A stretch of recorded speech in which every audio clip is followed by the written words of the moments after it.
know that as women, especially women, we run the homes, we work, we multitask, we bring up our children. It's not an easy task. For God works and all sometimes things for the good of them that love Him, for the good of them who are called according to His purpose. This has been upon my heart that let's hear from like-minded women, women who are like us, women who run homes, women who are independent, and these are women that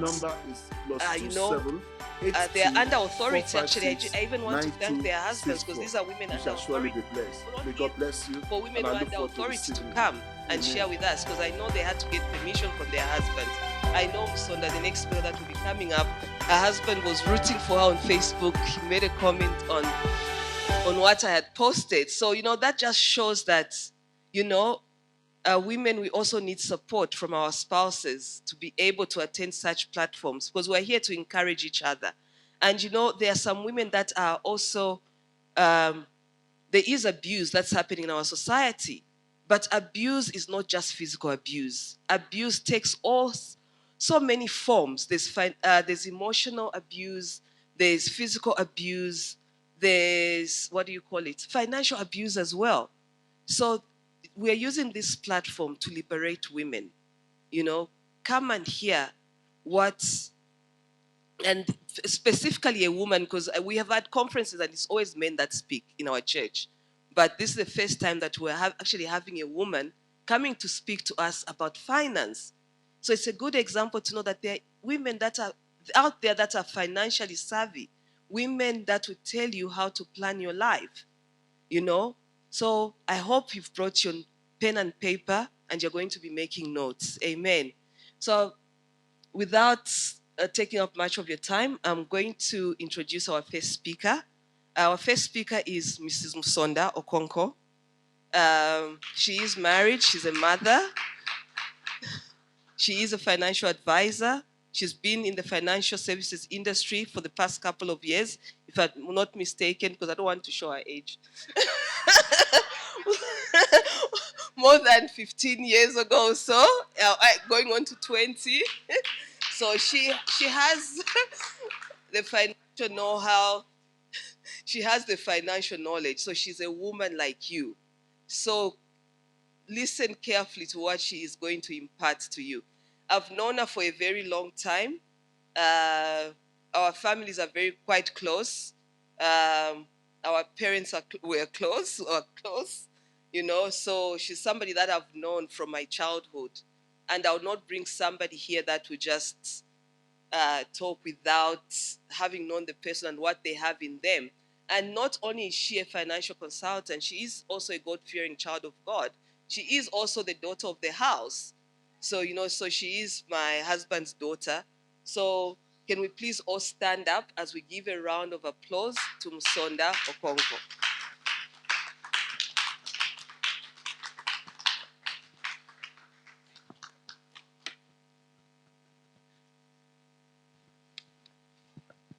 Please, you may take your seats. Okay, you're already seated.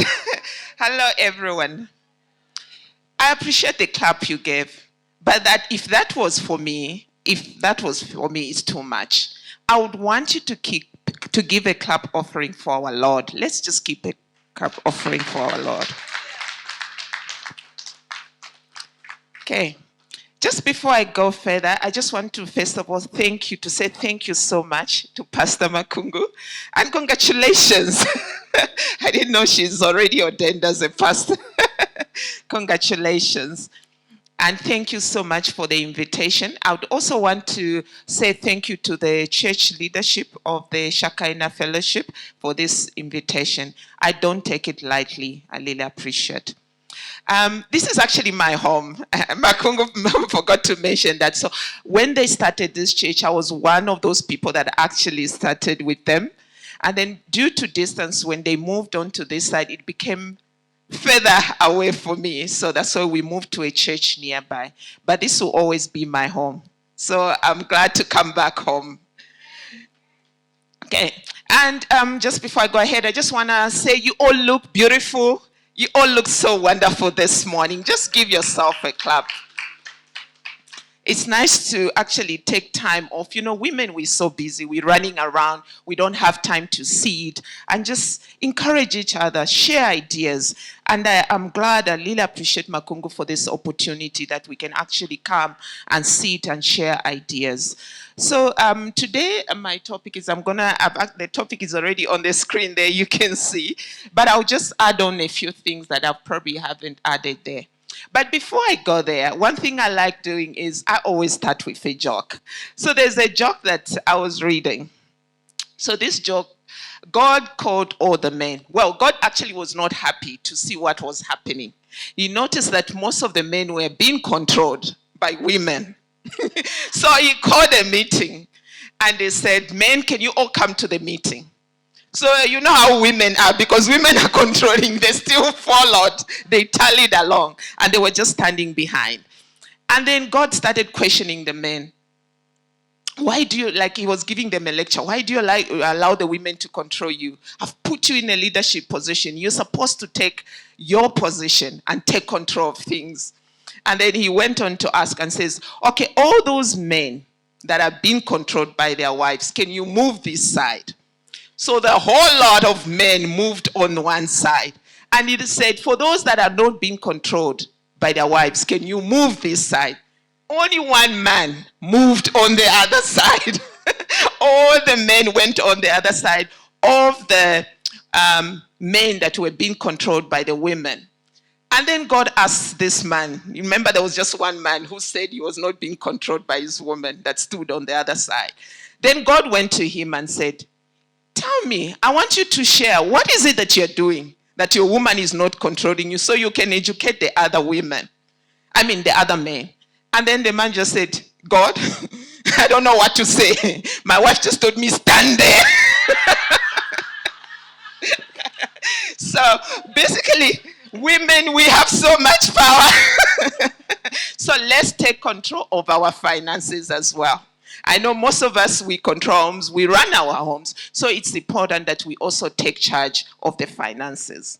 So today, if we just get into the topic, what I'm going to discuss about today is we're going to look at budgeting, and then we're going to look at savings and investments, and then also we're going to look at investment products, because there are different investment products that you can invest in.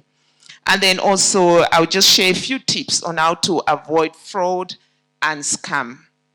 Okay. There's a disclaimer I have to make here, because I'm a certified financial planner, so if someone took this as advice and they invested and things didn't go well and come back and sue me, I can lose my license. So I've put a disclaimer there saying this is not advice. I'm just here to share information or educate you guys about investments. So if you really need to have a personal conversation on your finances, you can see me separately, or I'm going to share the financial planning website as well, where you can actually go and look for a certified financial advisor. And I always recommend that you actually look for a certified financial planner. Don't just look for anyone, because you know there are people out there, there are a lot of scammers out there. They're just there to look for your money, to get your money. And if you're not careful, you'll be scammed. Always go to the financial planning website and look for financial advisors. And what's good about certified financial planners is the fact that should they give you wrong advice or they do something wrong, just like doctors, you can sue them and their license can be revoked. Okay. So just to get on the budgeting, that's our first topic. How many of us keep a budget? Can see Sister Chisha there and the other Sister Shira.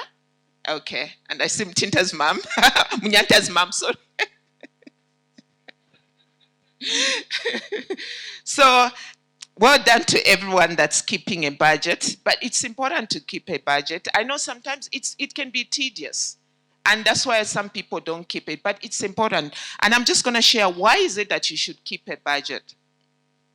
It's important for us to keep a budget because if you don't have a budget, first of all, especially if you are self-employed, you won't know how much income is coming in. Some of you, you're lucky because if you get a fixed income, you know exactly what you're getting.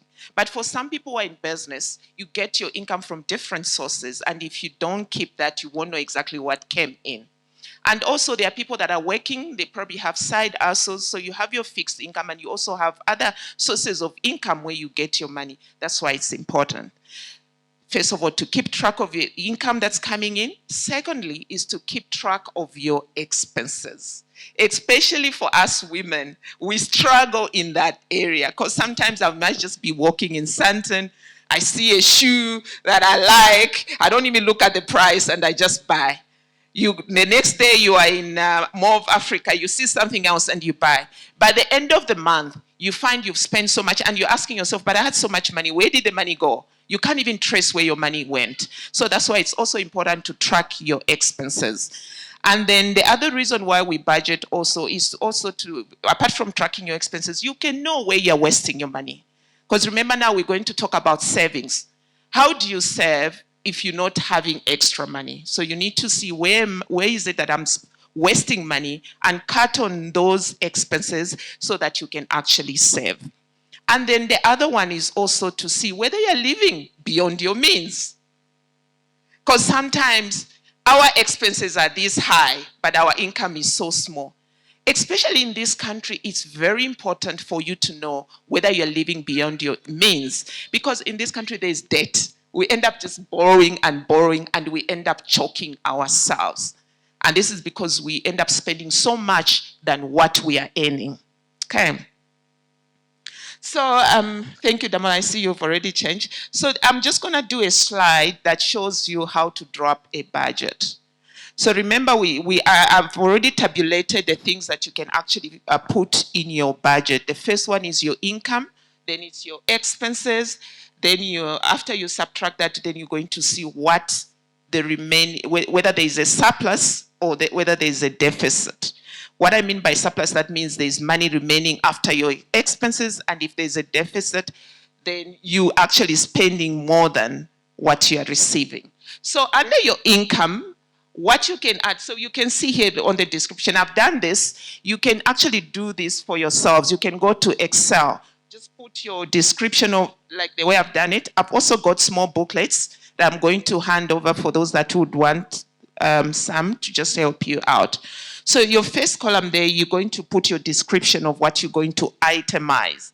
And then you have the budget amount, and then you have your actual amount. Okay?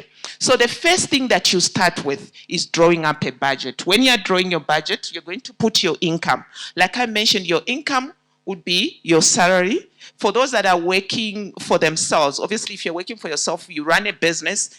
And I always insist, if you're running a business, make sure that you pay yourself a salary. So what you're going to put there is not the profit from the business, but the salary that you are paying yourself. And make sure that you have different accounts. Your business account should be different. So you're going to treat that different and pay yourself a salary, and then you can enter your salary there. Okay? Some of us are married to wealth people that give us a stipend every month. You can also put that there as your income that you're receiving. Because I know some of the women are what we call house executives. I call them house executives because it's not easy to stay at home and run the house. So they do a lot of work than even people who go to work. So as a house executive, you can also put whatever allowance you're given on the monthly basis there as your income. And then in terms of expenses, so we do have different types of expense. We have the fixed expenses and we have the variable expenses. So your fixed expenses, those are the expenses that stays the same. So for example, if you're paying rent, you're paying your bond, water and light, those will more or less stay the same. Your children's school fees, those will stay the same. But things like your groceries, that might change.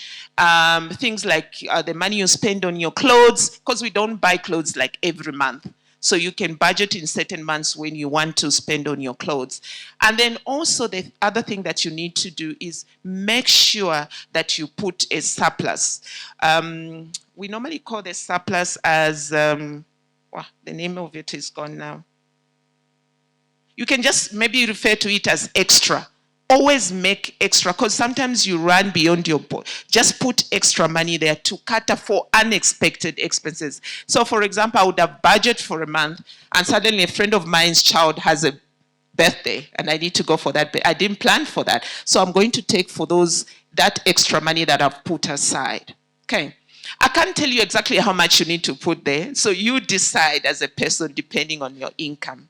Okay. If I'm working with a client, I actually sit to look at their finances. They will give me all their figures and I can be able to guide them and assist them. But in this case, I don't know what your income, so I can't tell you. You have to figure that out, or you have to sit with a financial advisor to help you out. Okay. Also things like I've put other things there, your cell phone, your entertainment. We want to go out once in a while, so don't be so tight. Put something for entertainment as well. And then after you've done that, so you're going to take your income. From your income, you're going to subtract the expenses. So what remains there, you're going to see that will be your net income. Okay. So what we've picked up, a lot of people, when they do that, you find that the net there is in minus. Why? Because the income that's coming in is less compared to what you are spending.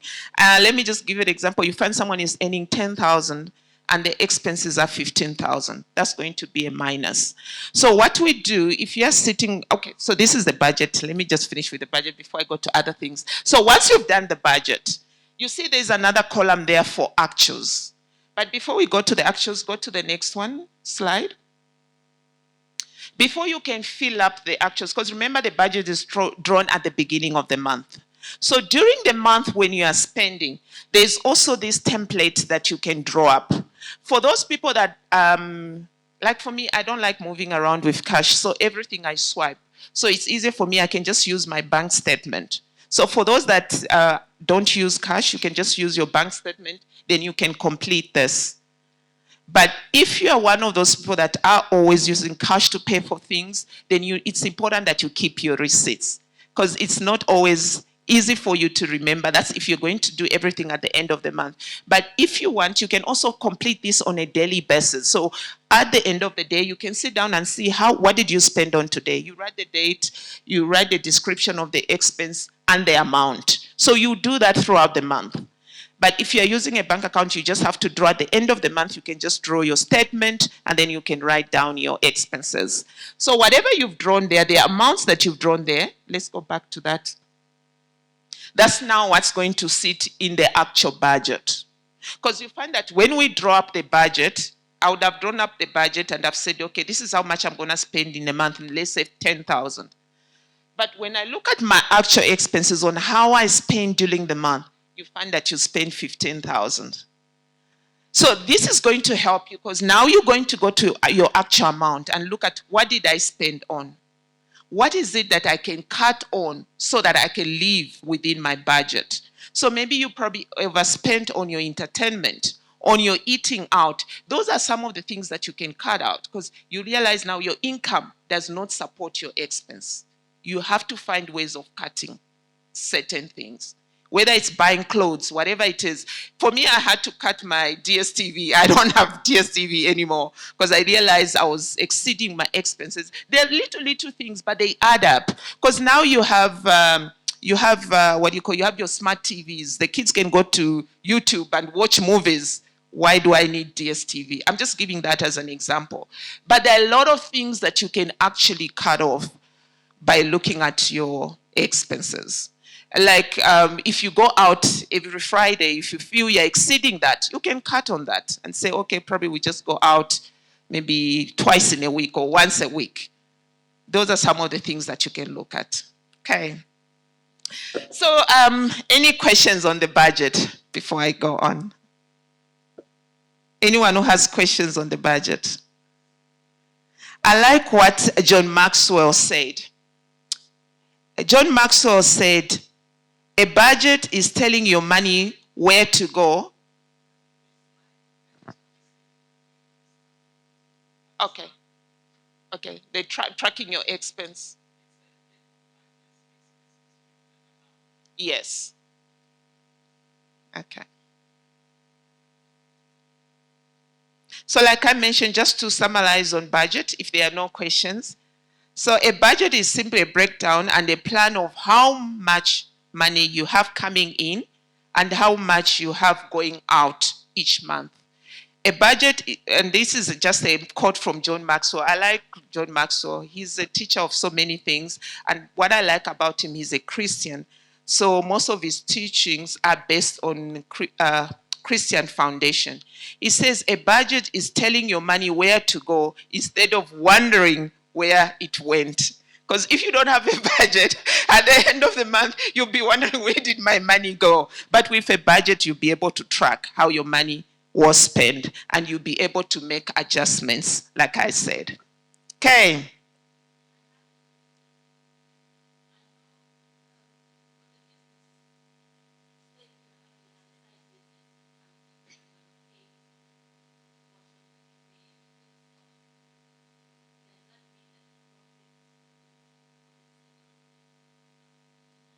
No.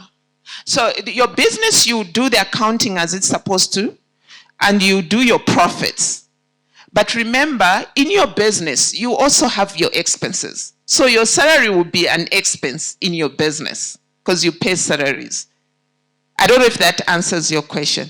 So it doesn't impact your personal budgeting because in your business, you're going to put it there as an expense already under salaries for the workers. Okay. The challenge that we have, because business is a different setup altogether, because I know your questions is so much on business. A lot of people mix up on business. They take the profit and say they start paying themselves. But that should be written there as an expense, as a salary expense. So you can't just take your profit and go and eat it.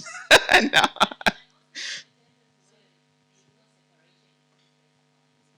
That's a big problem. If you are running business, please don't do that. Make sure that you separate your business from your personal expenses. Okay. I know there are women that, especially small businesses, they tend to do that. It actually hampers on your business as well, because you can't see whether your business is growing or not. So keep separate accounts for your business. Do the proper accounting. You're going to do a budget also for your business. So you need to do proper accounting. When you're paying yourself, pay yourself a salary. You can't just take money out of the business. Every end of the month, pay yourself a salary. Okay. So now let's go back to, okay, now we go to the next. If there are no questions on the business, on the budgeting, can we go to investments and savings?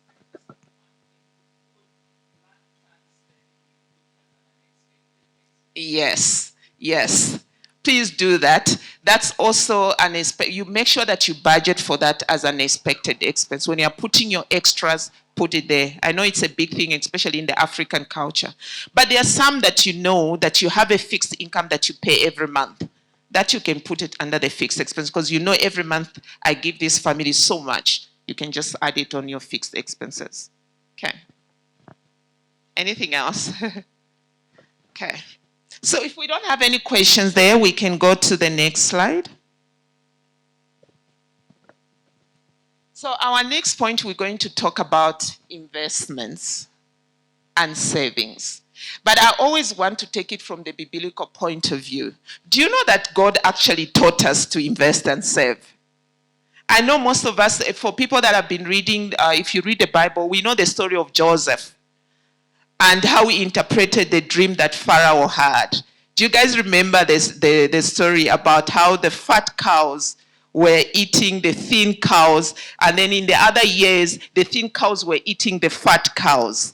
And when Joseph interpreted that dream, it was a dream that there will be a period when they will have things in abundance, and there will be a period when there will be famine. So Joseph was actually able to advise Pharaoh to keep certain crops for a certain period, and they were actually able to use that in the time when they had famine. So I'm just going to read that from Genesis 41, 36. 34 to 36. So this was Joseph interpreting to Pharaoh. He says, "Let Pharaoh do this. Let him appoint officers over the land to collect 1/5 of the produce of the land of Egypt in the 7 plentiful years. And let them gather all the food of these good years that are coming, and store up grain under the authority of Pharaoh, and take them and let them keep food in the cities. Then that food shall be as a reserve for the land for the 7 years of famine, which shall be in the land of Egypt, that the land may not perish during famine. So this is actually God teaching us about savings. Because in life, it's not always that you're going to have things going well financially. So it's important that we put money aside for those hard times. But in our time, it's not just about putting money away for the hard times. It's also for certain things that you want to do. So, for example, you want to buy a house. It works better if you are able to put up a deposit.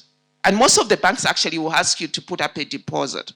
So start saving towards that if you're planning to buy a house. You have kids. As soon as the kids are born, I don't know if you check the expense, especially for university. It's so expensive. Even just high school. It's so expensive. So by the time the child is being born, you have to already start saving for their education. The other things that you want to go on a holiday, you don't just wake up and say, I'm going to go for a holiday. Put money aside for that event. So there are so many things that we can save for. If we also read Proverbs 6:6-8, it says, go to the ant, you sluggard, consider her ways and be wise, which having no captain, overseer or ruler, provides our supplies in the summer and gathers our food in the harvest. I'm sure all of us, we've seen the ants. You see them collecting food. So they actually keep food. And then at a certain period, they actually use it. They don't finish everything. They use it as a certain period.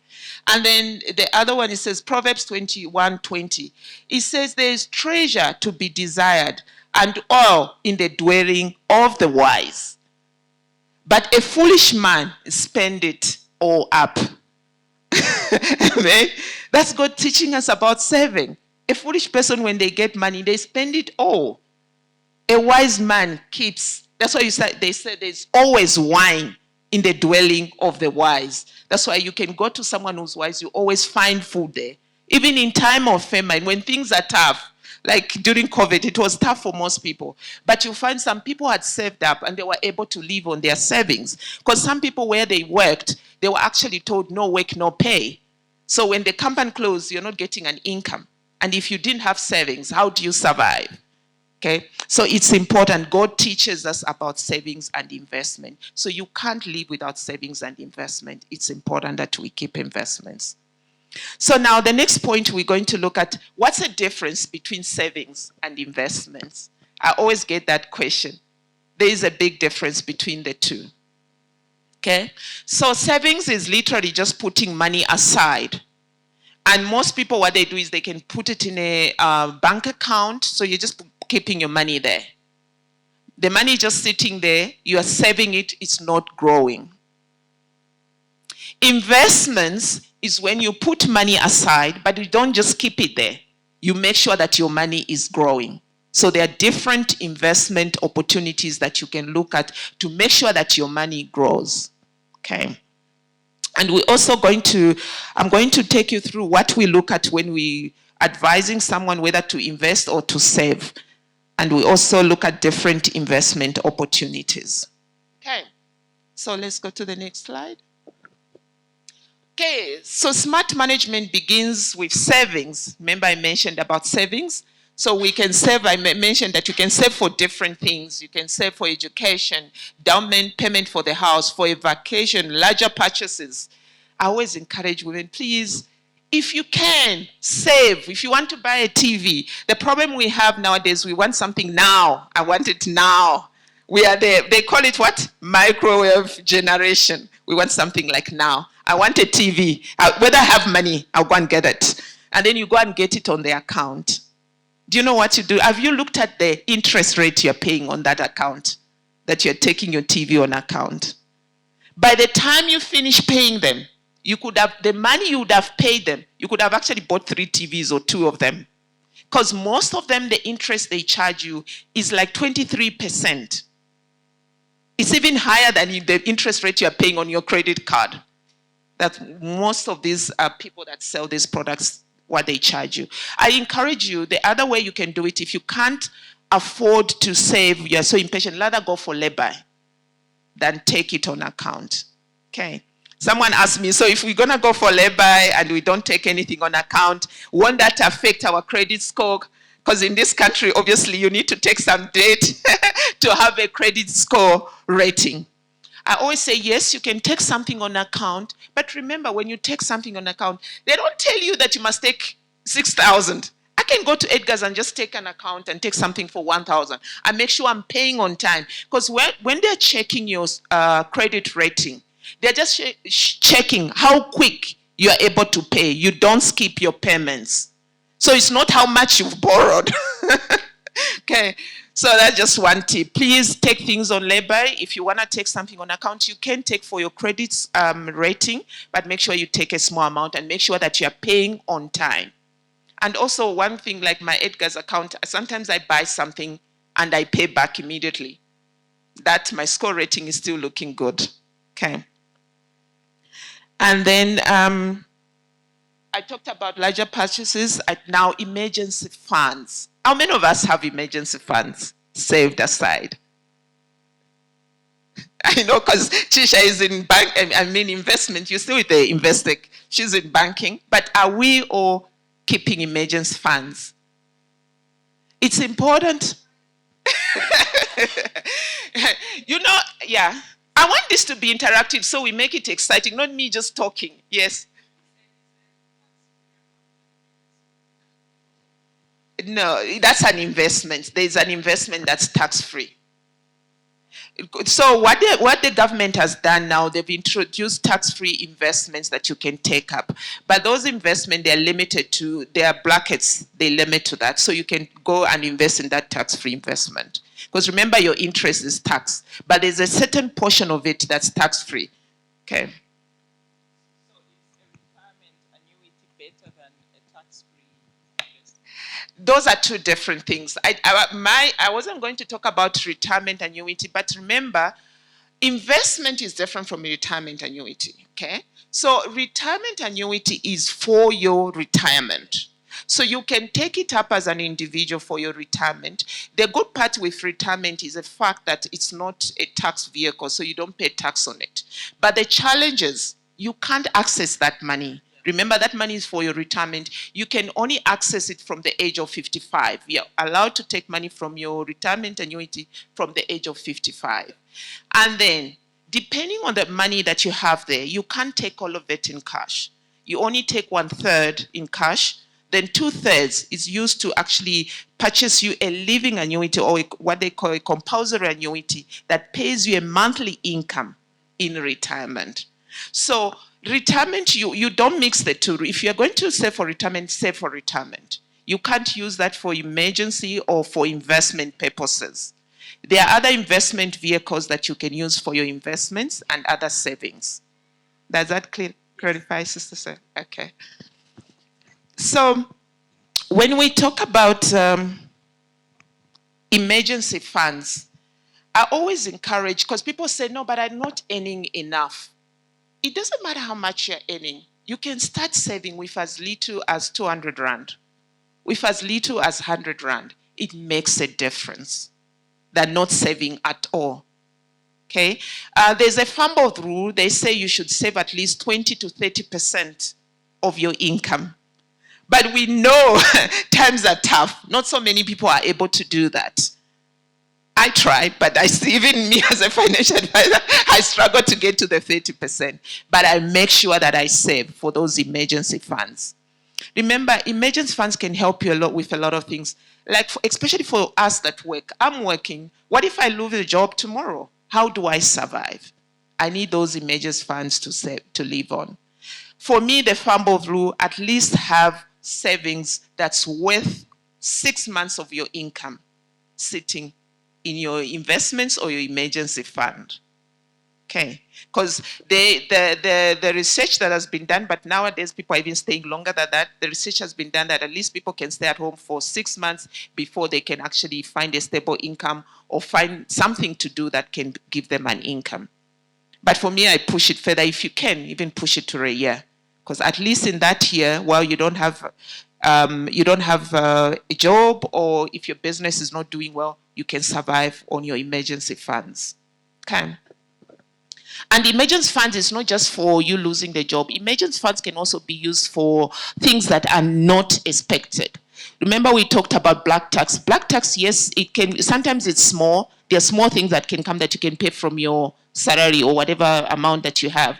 But some of the things are big. You might find that someone passed on and you're the only person they're depending on to pay their expenses, especially for us back home. You find a lot of people, I come from Zambia, by the way, you find that a lot of people don't have funeral policies, and someone passes on, and maybe you are the child, they're depending on you to pay those expenses. From your income, you won't be able to pay that. You will need your emergency fund to actually help you with that. Okay. No, I actually like it. Then we get clarity. I just want to relate to my own personal experience. The 20% for me, I was just calculating now. It actually comes to a certain amount. Now, it gets saved, but it's half in the investment and half in the retirement annuity. So I don't know if that's the right way to have the 20%, because you're saying in the savings, it must be 20%. And unfortunately, it has to be either or. Yeah. It's either I stop the retirement annuity and put everything in the savings account, or I still remain with a split of 10-10, investment, savings and retirement annuity. Okay. So when we talk about the 20%, that's just a guideline for you to save. That's for savings. Okay. So I don't know your financial situation. That's why I say I can't give like a specific example. But if you can afford it, do 20% for your savings, and then have a separate amount you're putting for retirement, because they are two different things. But if you can't afford it, what you're doing, if that's what you can afford, what you're doing is fine, because it's within what you can afford. Remember, we have to look at affordability, but what we're giving you is just a guideline. So like I said, investment, retirement are two different things. If you have enough and you can afford to put 20% purely in your savings, do that. And then the other amount, start a different amount for your retirement annuity. Okay. And just on retirement annuity, you just even brought me to something. It's the other advantage of putting money in the retirement annuity is the fact that when you do your tax return, you get a benefit from there. You can get a refund. So I encourage you. So put that in your calculation and say, but I'll get a portion of it. Let me put it in my retirement. Yeah. You can invest that as well if you want to. Okay. So we've talked about emergency funds and then retirement. She already talked about retirement. So on retirement, I just need a tissue. Just okay. Thank you. Okay. So on retirement, there are different types of retirement vehicles that we can use. I wasn't going to go into this topic, but let me just talk a little bit about it. So most people that work, your company will either have a pension or a provident fund for you. Okay? A pension and a provident fund can only be taken up by an employer for their employees. As an individual, you can't take a pension or a provident fund. You can take a retirement annuity for yourself. So that's the difference between the different vehicles that are there. And the difference between, for those who have a pension or a provident fund, the pension fund works the same as your retirement annuity. At the time of retirement, which you can retire from the age of 55, but most of the people go according to the retirement of the company. Most companies have different retirement ages. Mine is 60, so you can retire from the age of 60. And if you have a pension, you'll be able to take 1/3, like I mentioned, same with the retirement, in cash. The 2/3 will be used to purchase an annuity that gives you a monthly income. There's compulsory income that pays you for life. You also have an annuity that's invested. You choose how much you draw per month. But that's so much detail. You have to sit with a financial advisor when you're retiring, and then they will look at you and tell you this is the best option for you. But it's important that we put money aside also for retirement. If you look at nowadays, I always encourage parents. In the older generation, parents could live off their children. Nowadays, it's not the case anymore. We are, as where we are right now, we're struggling to take care of our parents. Most of the parents are fending for themselves. Now imagine for our children. It will even be harder for them. So it's important that we put money aside for retirement. And your retirement money shouldn't go in your investment account or savings. You put it in a retirement annuity. Reason being, if you put it in an investment account, you'll be tempted to use it when you have an emergency. But with a retirement annuity, because you're not allowed, they restrict you, you can't access that money, then it's easier for you to save it for retirement. Though the companies, it's easy. It's what some people do, they leave the job and take the money, which is the wrong way. Don't do that. Rather preserve your money for retirement. Okay. So that's all I can say on retirement. And also it's important to save in retirement vehicle because for your retirement, because you don't pay tax on it. You save a lot on tax.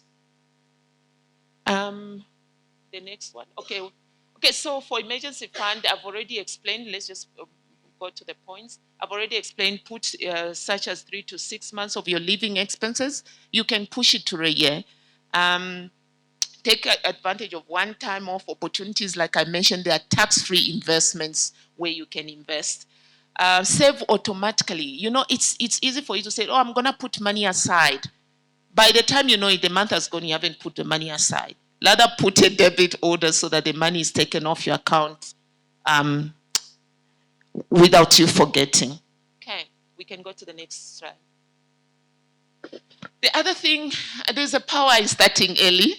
So if you don't have anything, start today. At least you've learned something. And I'm going to show you the different investment vehicles you can start today. Draw up your budget, look at where you can save, and use that money to start saving. And I want to use this point also to talk to us as mothers. We are mothers. Let's educate our children on investments. The sooner they start, the better for them. I'm already teaching my children investments. It's important that we teach them at a young age. And also it's a habit because when they get used to this habit, it's easier for them when they start as young people because they now get entrenched in that habit of saving. So let's start now. I've told my kids, the moment you start your work, you must start a retirement annuity. Now they can't because they're not working, but as soon as they start, they have to start. But now they can do investments. And go to banks like FNB, they have youth accounts. Make sure you've opened your children's accounts. They have youth accounts. You don't pay fees on them. So let's take advantage of that. And then you can also introduce them to investments. Open up an investment account for them where they can be putting money. Instead of making them do, nowadays children don't want to do chores. I'm just sharing this trick. You can tell them, if you clean the house, I'll give you 100 rand, but I'm not going to give you, I'll put it in your account. Okay, so you teach them to save. This just shows the power of starting early. So you see, someone that if you start saving at the age of 25, and you are putting, you want to get 250 by the age of 65. If you start by the age of 25, you only start with 104 rand. But if you start at the age of 55 and you want to get 250 at the age of 65, you must be putting aside 1,500 a month. So it's better to start at an early age. Okay. I hope that makes sense. Okay. Now let's go to the next slide. So when we talk about investments, there are different asset classes. If you speak to a financial advisor, they're going to teach you. You might not get everything, but there are different things that you can invest in. So we do have cash. Cash basically is what you put money in the bank, and they give you a certain interest. That's one of the investments that you can look at. Cash doesn't give you a lot of returns, and it's low risk because your money is sitting in the bank. You won't lose it.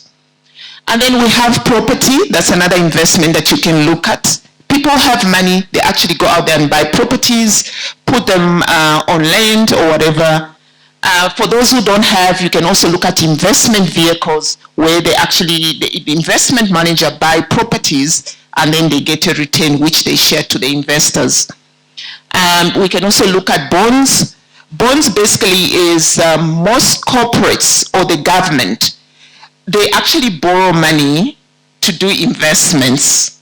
So that's what's called bonds. They will issue coupons that they call bonds. I don't know how to make it in a simpler terms, but they issue coupons where they say, okay, we're going to issue coupons of so much, maybe 50,000. You go and take that coupon of 50,000 and every month they'll be paying a certain interest. Then that money, they use it to invest in certain projects. Coupons can be issued by the government. It can be issued by most of the big organizations like ESCOM, whatever, those big organizations can issue those coupons.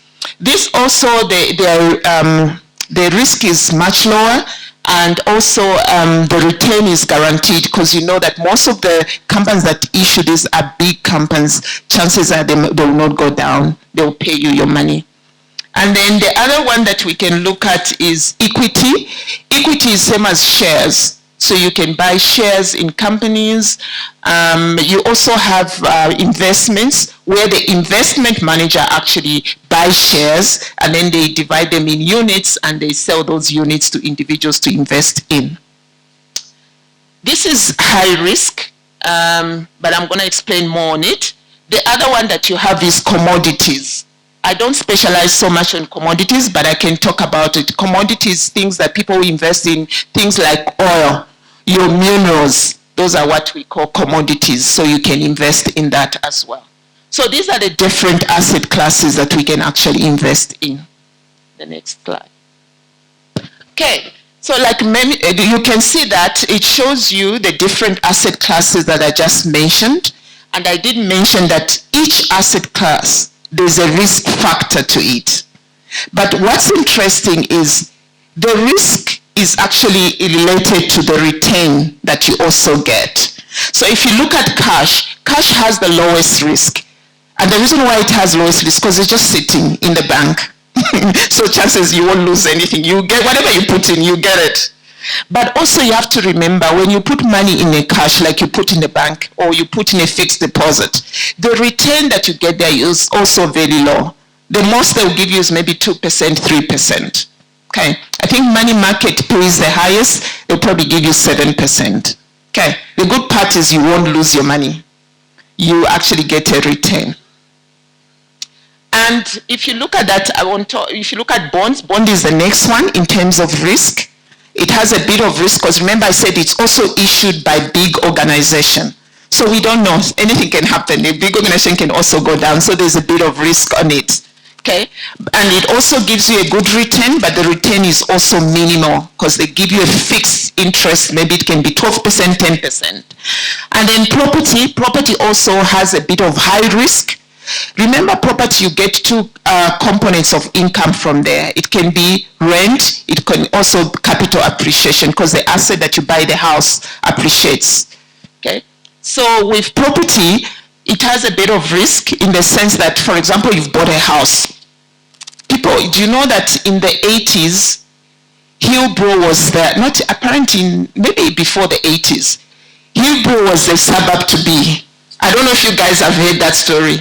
So a lot of people invested in Hillbrow. They bought property there. And then things just went haywire. Those properties lost value. So that's the risk that you can get from property because it can actually, you buy in a bad place and things just go haywire and the property loses value. Or the other risk that could be there, you buy a property, you put it on rent and you can't find a tenant for months. So you're not getting income from there. So those are some of the risks that you can get from property. Okay? But the return also there is much higher than you would get from bonds and from cash. Remember I mentioned property, you get two types of returns. It's your rent and your capital appreciation. Then shares has the highest risk. Please just go to the next, I think I've done that. Okay, so you can see shares have the highest risk, but also has the highest return. Because I can buy shares from a company today that's not doing well, and then just start doing very well, and I get a return from there. So from companies, you actually get the share price going up, You also get paid dividends if the company does well. So there's two returns you also get from there.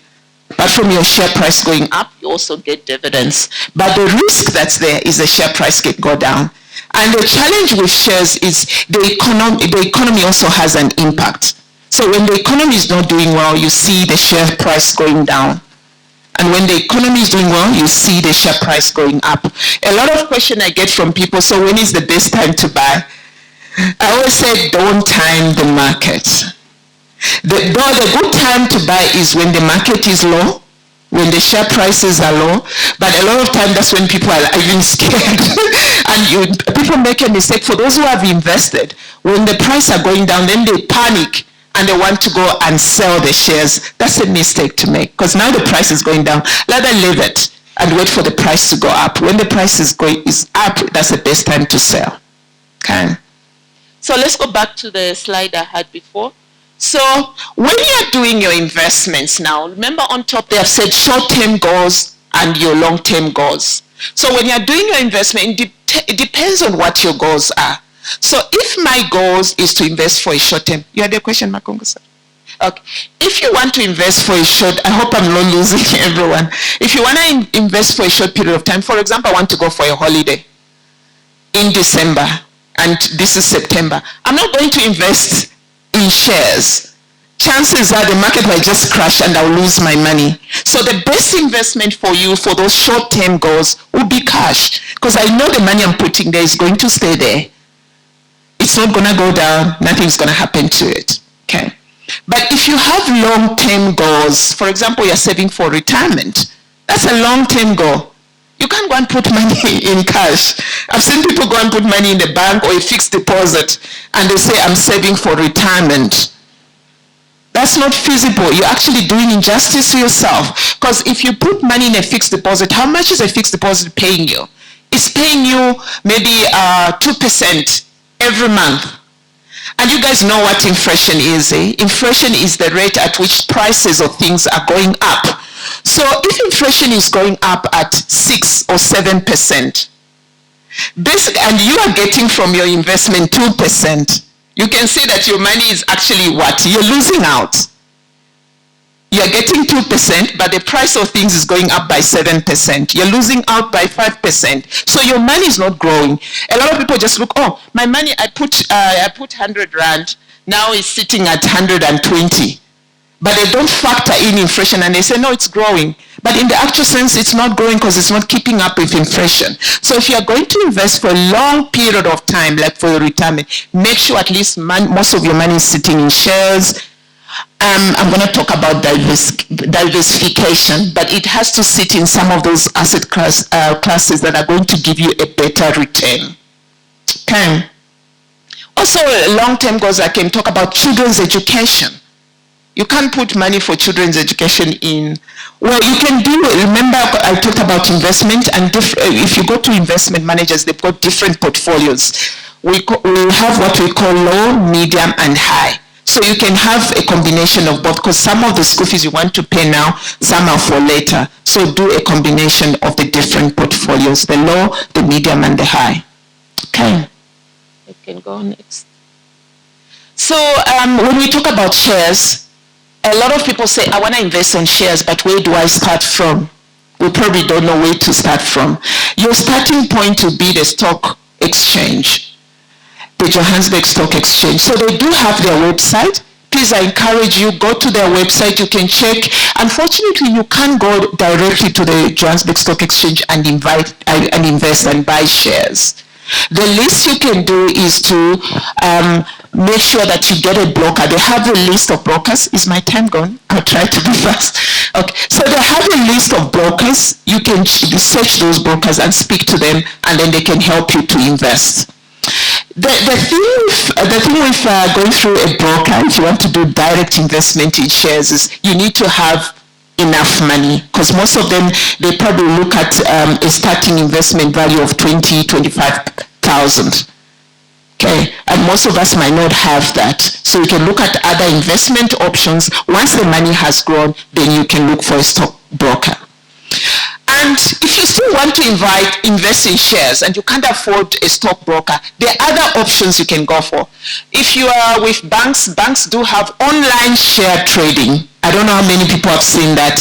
We have online share trading. FNB has it, Standard Bank has it, APSA has it. There's also another company called Easy Equities. I like them because they break it down to small amounts. You can even buy shares for 100 Rand. They break it down to smaller units.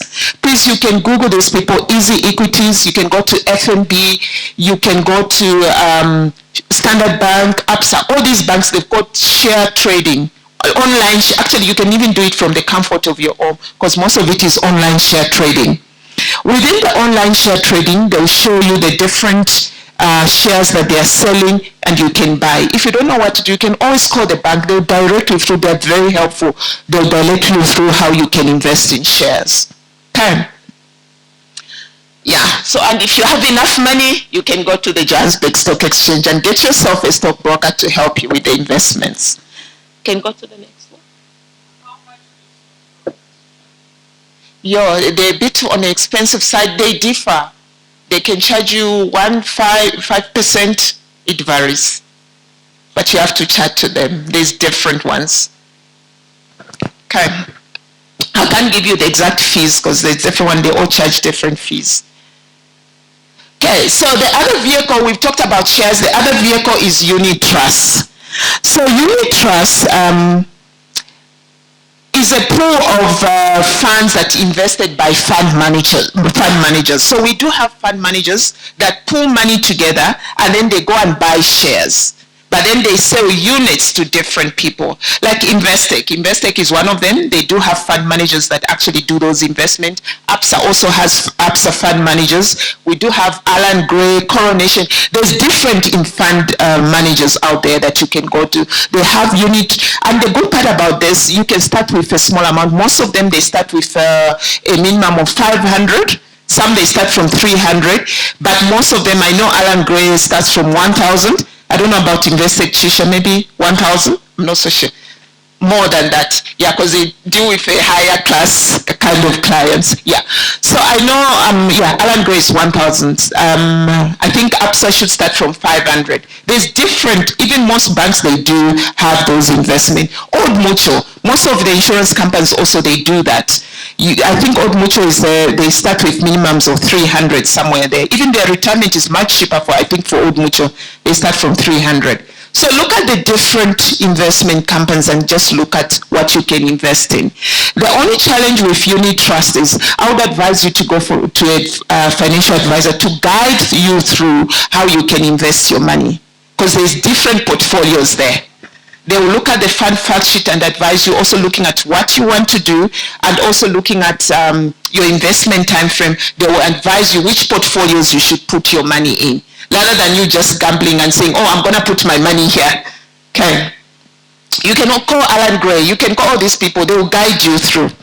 Or they will even refer you to a financial advisor that can help you. Okay.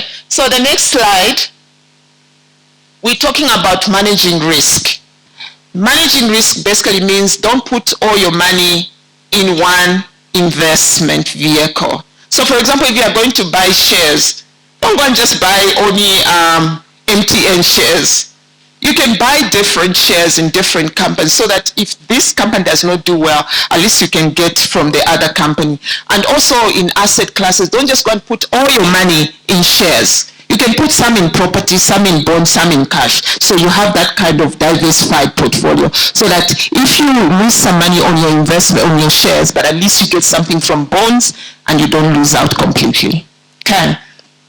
So when we talk about diversification, there's even the Bible teaches us about diversification. In Ecclesiastes 11 verse 2, it says, give a portion to 7 or even to 8, for you know not what disaster may happen on earth. So diversify. Don't just put your investment in one vehicle. Okay. Then the next slide. Okay, so red flags for scams. You know, a lot of time I say this is a generation where we want quick money, everything. Please, these are just some of the red flags I can show you when it comes to investments. When you are going to invest, your own conscience will tell you that this sounds too good to be true. How many of us got scammed with MM? Didn't we have it in our heart that, this sounds too good to be true?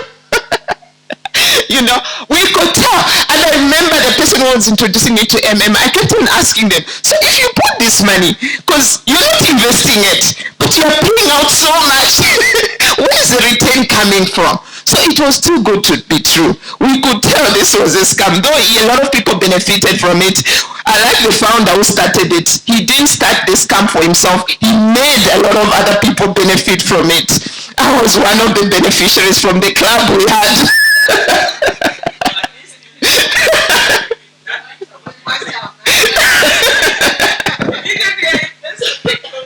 Oh no.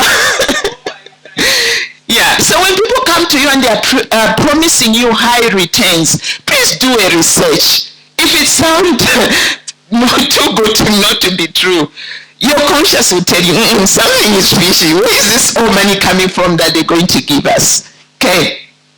Then the other thing is lack of documentation.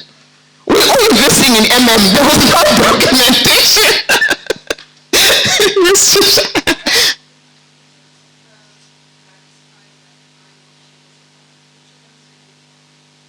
Yeah, I would recommend it. Some people have done it and they're doing well in it, but it's not my specialty. So I haven't done studies on it. I haven't invested on it. I'm yet to get to know about it, but people have recommended it. Even the Financial Planning Institute, they were talking about it because they are saying it will be the future of banking. So they are recommending it. Bitcoin. Yeah. So it's something that in the future will probably be the currency that you'll be trading in. So the Financial Planning Board, they're actually doing a research on it and see how we can work around with it. Yeah. But you just, like I said, everything that sounds true to be true, run away from it.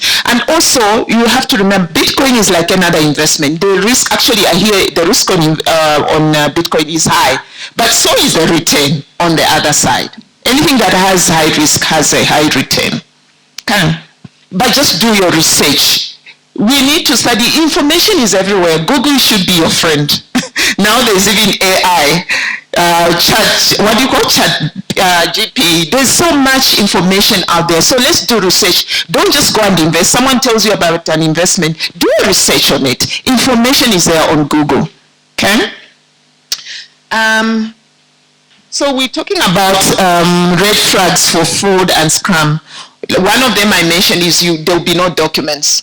People will just tell you, invest in this, they just will send your money. There's no paperwork to be completed. Already know something is not right somewhere. No public feelings, or you can't get information on that investment anywhere. There's nothing about it. No statements. There are no statements. So for example, if I want to go and invest in Alan Gray, they've got their website. Their website will give me all the details about the investment, where the money is investment. They give me all those details. There is no prospectus. If you're going to do an investment, they give you a prospectus that tells you information about the investment that you're going to invest in. Unlicensed or unregistered salesperson. Please be careful of unlicensed and unregistered salesperson. That's why I encourage you that if you want to invest, go to companies. You can go to... It's my time. Okay, I'll be done. I'm just concluding now. If you go to the website, go to Alan Gray, get information, go to this Johannesburg Stock Exchange. I've given you so much. Go to the banks, go to the financial planning website, get the information that you need. So just in conclusion, I'm done. Okay, so the first part we looked at is to make sure that if you're going to start working on your financial journey, is to make sure you drop a budget. So you can see where you're overspending and you see where you can free up some cash. If you're able to free up some cash, then you'll be able to invest. Then start with a savings account. Remember I said most of the investment, they need a lot of money. Let us start with a savings account because the requirements are minimal. They probably need, you can start with 200, you can start with 100 rand. Once your money has grown, then you can go into the bigger investments. Think about your goals. Remember I mentioned your goals will determine how you invest your money. Short goals have to go in low risk. Long terms has to go in high risk. Invest appropriate for the goal. Obviously, you have to invest appropriate for a goal. You can't put retirement money into a cash account. Don't try to market the time. That's the other thing. If you're investing in shares or any other investment, because now the market's not doing well, you want to go and draw your money. That would be a mistake. Wait for the market to go up. Don't time the market. And the last one is make sure that you diversify. Put your money in different, but don't put in one investment. Then lastly, Deuteronomy 8:18, and you shall remember the Lord your God, for it is he who gives you power to get wealth, and he may establish his covenant, which he swore to your fathers as it is this day. When you make your money, remember your God is the one that has given you the money that you have. Remember to pay your tithe. This is not the time when you've made your money, now you run away from church. Remember your God is the one that gives you that wisdom to make money. And lastly, honor the Lord with your wealth and with the first fruit of all your produce. Then your barns will be filled with plenty and your vats will be bursting with wine. So remember to honor your God, our God, with the wealth that we have. Then the Lord will bless you with more. The more you give, the more you shall receive. Thank you. Hallelujah.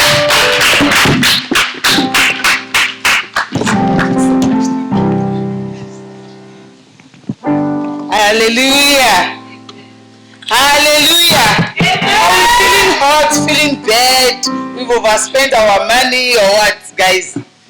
What's happening? Don't worry. It's tea time now. You know, Pastor Makungu shared with me one day that Ore said, I don't know where she got it from, that when you take tea, it calms you down. So guys, it's going to be tea time soon. Eh? I know what she has taught us, has given us some kind of, you have been doing things wrongly or what. Financial literacy is very good, and I'm sure we've really learned today.